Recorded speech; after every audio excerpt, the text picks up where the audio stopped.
What the heck happened while I was gone? What is up, peeps? Welcome back to the channel. If you guys don't keep up with my daily life, I don't blame you. I wouldn't either. But over on Twitter, I shared this. Over the last 3 days, I went on a very short vacation and stepped away. All the videos on the channel had been pre-recorded from days ago. And well, while I was starting my vacation, of course, like the biggest news in the Warzone scene dropped days ago as a creator with 1+ million subscribers on YouTube, that being BAMS, has now been permanently banned from Call of Duty and, of course, from Warzone for allegedly breaking the rules. And people saying, oh, you're not covering it, you're staying quiet. I wasn't here, guys, okay? I'm definitely going to talk about this, just so you know.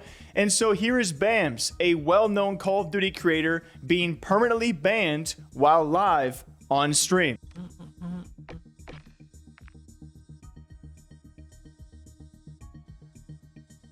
I just got fucking permabanned.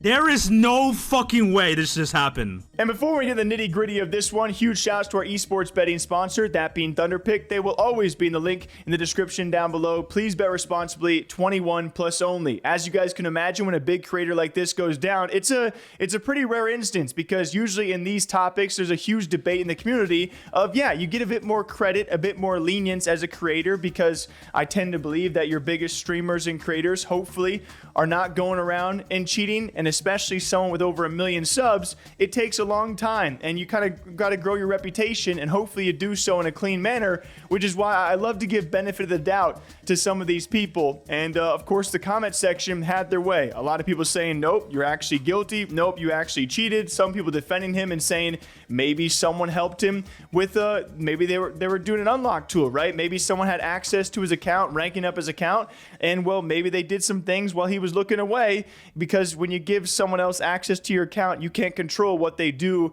or do not do. And it really only became all the more problematic when BAMS took to Twitter and said this was a false permanent ban by Call of Duty. This is a very complex issue, all right? I just want you guys all to know I'm not the end-all be-all for deciding whether or not this is legit or not, because we all like to have this debate and talking point.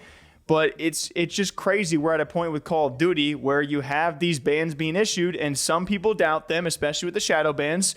But typically with the permanent ban, there's a reason behind it. As BAM said, I got false permanent banned on Call of Duty. This is just insane. And later saying, I'm just glad a lot of people have been following me before I blew up on YouTube, getting a lot of DMs of people telling me to off myself, so that's cool. Hoping I can sort all this out soon. And I asked him, if this is a false permanent ban, what do you think the reason for it is? And he said, stuck in a shadow ban loop with low trust score for a while, just like a lot of people. I can still play on alts and friends accounts completely fine. To which I was like, that's not exactly what I asked. Like, that's not a... If you're trying to explain it, like, I think people want a greater explanation, and that's probably how I'll end up feeling about this whole thing entirely. But like, there's not much of an explanation going on besides, oh, it's stuck in a shadow. This is a permanent ban from Call of Duty, which typically, even confirmed by Charlie Intel, in the same week, right? We have a lot of these bans being issued for people using unlock tools. Don't do that either, by the way. That permanent bans issued by Call of Duty are never false. That's a statement from Activision. And so you have a permanent ban being issued, someone saying I'm just stuck in a shadow ban loop, and then you got Activision themselves saying when we issue a permanent ban, it's for a reason, right? And that's the typical belief that we all typically tend to have. And that's why in this case, I'm like, unless there's a better explanation from BAMS and his side, I don't really know how to react. Like, this just also sucks, because it takes away any sort of credence that these other creators and streamers who hopefully are legit even have. And so for me personally, this is the biggest creator since all of the Nadia accusations back in the day, you know, 1 million+ subscribers, who has been issued a permanent ban from Call of Duty. And yeah, it's crazy. And hopefully BAMS can further explain himself. If there is a successful appeal on his end, I will gladly cover that if he somehow does get unbanned.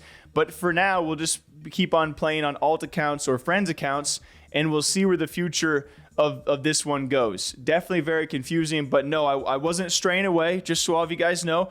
I was just in a hotel room trying to relax and enjoy myself before I threw myself back out there in this story that, you know, the comments are going to be ruthless. So leave a comment down below. What do you think happened? Whose side are you on?